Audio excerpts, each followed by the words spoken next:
Three. Namaste everyone. I'm going to share with you real quick here zucchini stir fry with green pepper, a tablespoon of sesame oil, 2 cloves of garlic finely chopped like this,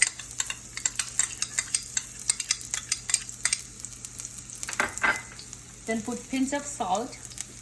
Just let's lower the heat. Then you can put your main ingredients, a small zucchini cut into bite size, half a green pepper and yellow pepper and orange pepper, and then a tablespoon of soy sauce right there.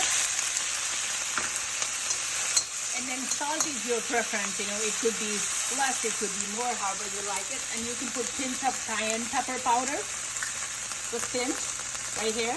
That's done. You can put black pepper if you don't like cayenne pepper.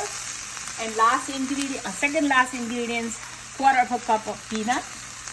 I have shared recipe with you using cashews this time. And then very good ingredients right here is basil, and this is Thai basil. This is purple color. Garlic has a lot of antioxidant. Also, it helps to reduce your blood clot in your body, and this is how it looks, the final product. Thank you for watching.